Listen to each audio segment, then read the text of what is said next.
Good afternoon, everyone. My name is Vertina Long, and I am the founder and executive director of Grandparents Raising America's Children to Excel, Inc., better known as Project Grace in the community. Project Grace mission is to engage at-risk youth who are being raised by their grandparents to pursue a higher education directly after high school in order for them to become self sufficient, productive citizens. Now, when we say higher education, that does not necessarily mean college. College, some type of trade, something that will help them to become productive citizens. Now, Project Grace started during my grad school at the University of Central Oklahoma, where I was majoring in adult education with emphasis on training. It was born out of a class that I took, actually, which was a grant writing class. And in that class, we had to come up with a mock grant as to what we would submit to a potential grant committee. And so I decided to do mine on grandparents who are raising grandchildren. But at the time, the professor that was over that class, he was a gerontology professor. And so I guess he had done some work in the community with grandparents who are raising their grandchildren. And because of the educational piece of the grant, working with grandparents who are raising their grandchildren, he had asked me to do further research on that, and that if I did further research, that I would find that there was no organization that was uh, basically focusing on grandparents who are raising their grandchildren and the educational aspect of their grandchildren. Now, there are some, other groups out that are working with grandparents who are raising grandchildren, but it's either has to do with the resources, or you have an organization that may be working towards the educational portion, but I haven't seen one yet that is working with grandparents and the educational piece of the grandchildren, as well as making sure that grandparents get the resources that they need. So we bridge educational gaps, and generational gaps. So we started with Project Grace, and we started out, and we had support group meetings where we would help grandparents. Now, when I first started out, like I said, it was basically because of the educational aspect, and I was all excited about helping grandparents get their grandchildren to go to college or trade. And that's good. And grandparents, they like that idea. However, what I began to find is that a lot of the grandparents, they would love for their grandchild to go to college. They would love for them to take a trade. However, they were worried about, how am I going to feed my grandchild today? Am I going to choose to feed my grandchild, or am I going to choose to uh, purchase my medication? And a lot of times the grandchild's food would win out. So that's how the resource piece became a part of Project Grace. And so, as I said, we started to do the support group meetings, and the support group meetings, they were great. They were a success. We would bring in individuals to give our grandparents information that they needed, that they otherwise wouldn't have gotten unless they were at that meeting. We would also serve a meal for our grandparents, and they just wouldn't be like sandwiches and maybe pizza. Sometimes we would do that, but for the most part, we would try to do meals, because a lot of times that may have been the only decent meal that the grandchild got that entire month. So we always tried to make sure that it was a full meal that I would feed my own family. So we were doing fine with that, and we were doing great. However, we had to stop doing the support group meetings, because the space that we were doing the meetings in, they began to charge. And of course, uh, Project Grace, it is have been working and moving on the generosity of others. When it first started out, a lot of it was out of my pocket. Whatever I needed to do to push forward Grace's mission, that's what I did. And then also we have the community, people donating funds, organizations donating funds to our efforts.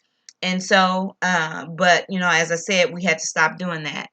But we have remained in the community. We always try to recognize our grandparents, to let them know, hey, we appreciate you, we see you, and we care. And so we would do our appreciation banquets for grandparents. But the bulk of our work is linking and referring our grandparents to the resources that they need. Making sure that, hey, if a grandparent needs a coat for their child, even if I don't have the coat on hand, because I don't have a clothing closet, I'll search out those resources for grandparents. If they needed food, I'll search out those resources for grandparents, and I would refer them, or either I would link to them to those resources, so that, because this a lot of times transportation is an issue for grandparents who are raising their grandchildren. And so if you having to go here and you having to go there to get these resources, and then you don't know where to go, that can kind of be difficult. So we try to alleviate a lot of that for grandparents. We also serve as advocates for grandparents. So we've gone into DHS with grandparents. We've gone into schools with grandparents. We even go to court with grandparents.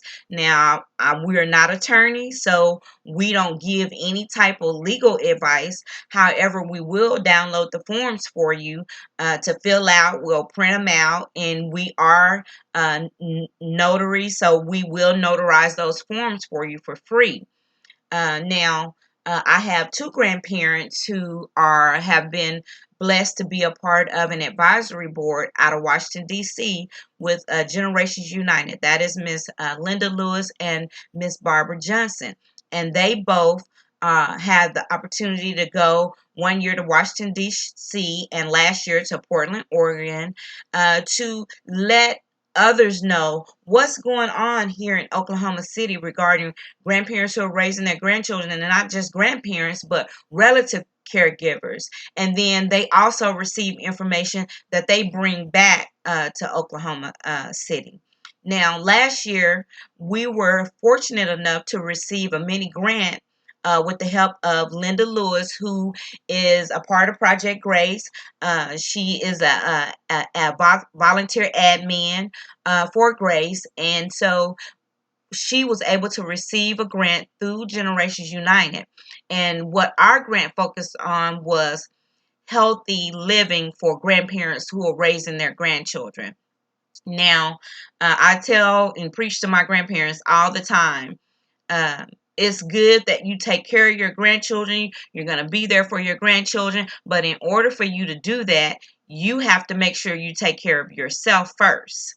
They tell you that on the plane all the time. When you get on the airplane, they tell you if an emergency happens, you put on your oxygen mask first before you put on your child's oxygen mask, because you're going to be no good to that child, and if you are on your way to passing out, and now you both are not gonna be able to uh, put on those oxygen masks. So that's what I tell my grandparents all the time. And so what we found when we did that at that grant, we went to we had 4 different events where we gave out information regarding healthy lifestyles, whether that was to focus on diabetes, exercise, breast cancer awareness, whatever the case may be.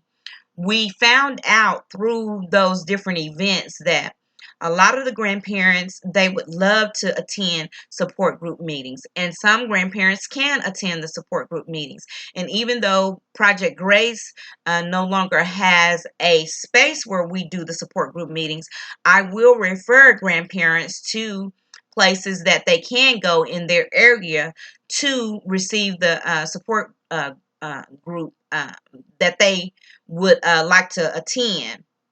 Now, Sunbeam Family Services, they have a list of those support groups that they support and sponsor. And so that is a resource that you can find support groups through them.